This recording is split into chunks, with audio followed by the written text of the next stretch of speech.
Today, we're diving into one of the most important journeys for any parent or educator, figuring out how to nurture faith in a child's heart. It's a lot like planting a seed. If you give it the right care, the right environment, that tiny little seed can grow into this incredibly strong, deeply rooted tree that'll give them strength and guidance for their entire life. So let's start with this really profound idea that sets the stage for everything we're going to talk about. This hadith tells us it's not about forcing faith, it's about inspiring it. The whole idea is that this is a path of mutual love. The very act of guiding our kids toward a love for the Creator, well, it actually brings us closer to that love ourselves. It's this beautiful two-way street.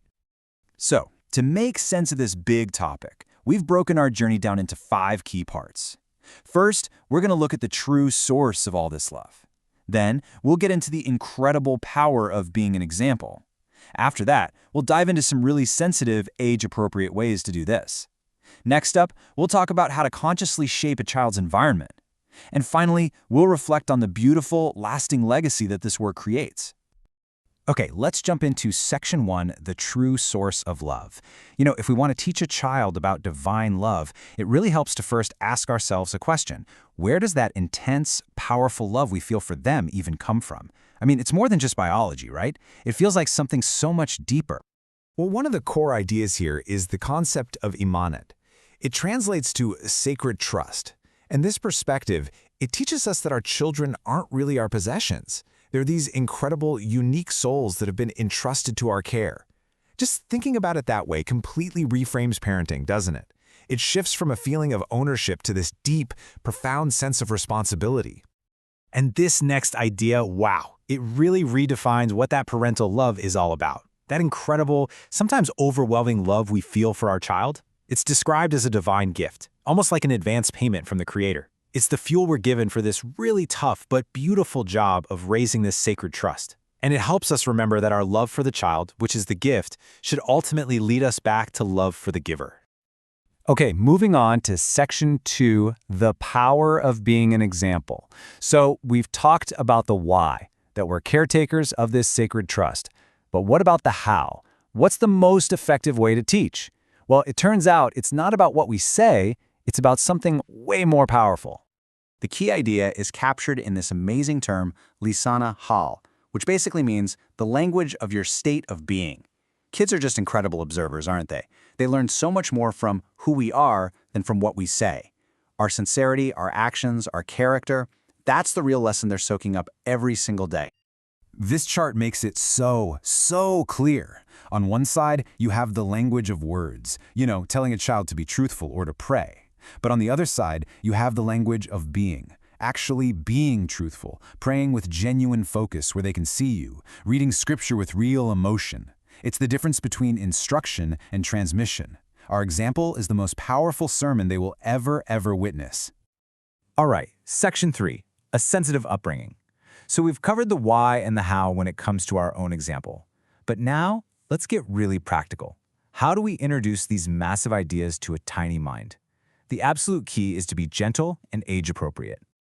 So here are 4 really practical steps for early childhood. First, making the first intentional word they learn, Allah. Second, constantly connecting everyday blessings back to their source. When they're eating, mentioning the one who provides. When it rains, talking about who sends the rain. Third, and this one is so important, always lead with love, not fear. Introduce the Creator as the source of all mercy and kindness. And finally, bring in practices like prayer gently through your example, never by force, because that can just create resentment down the line. I think this analogy is just perfect. You wouldn't try to feed a baby a steak dinner, right? In the same way, we don't start with heavy, complex theology. We start with the most essential nutrient of all, the feeling of being loved by a merciful and kind Creator. Okay, Section 4, shaping the environment. Now, as a child gets older, our role starts to shift a little. We go from being their main world to becoming the architects of their wider world. And that's because we know just how deeply a child is shaped by everything and everyone around them. And the idea of environment here is huge. It's not just the home, it's their school, it's their friends, it's the books they read, the shows they watch, it's even the everyday places they go. So the big question for us as parents becomes, are all these different parts of their world helping to reinforce the values we're trying to instill? A really important part of this is cultivating what's called shi'ayot hurmet, which basically means showing reverence for the symbols of our faith. And this isn't just about following rules, it's about creating an atmosphere where the sacred is respected. This external respect is seen as a beautiful reflection of an internal state of piety or taqwa. And you can build this in really simple, everyday ways. You know, how we handle sacred texts in our home. Pausing for just a moment when we hear the call to prayer. Having a clean, inviting space just for prayer. Making trips to the mosque a positive and happy experience. These little, consistent actions build a really powerful sense of reverence over time.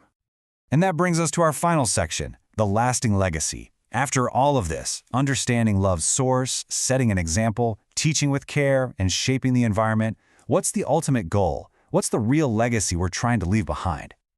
This hadith reminds us what true generosity to our kids really looks like. It's not about giving them more stuff. The absolute greatest gift we can give them is a beautiful upbringing, an education in the truest sense of the word that prepares them for their entire lives. And this, right here, is the heart of it all. The goal isn't to raise a child who just obeys because they're scared. The goal is to nurture a person whose faith becomes an internal compass, guiding all of their choices, not with fear, but with the wisdom that comes from a loving connection to their Creator. So, we've come full circle, right back to that idea of planting a seed. This whole journey is like being a gardener of the soul. It takes patience, it takes wisdom, and more than anything, it takes love. So we'll leave you with this to think about. What's the precious seed you're planting in your child's soul today? And what can you do to help it grow?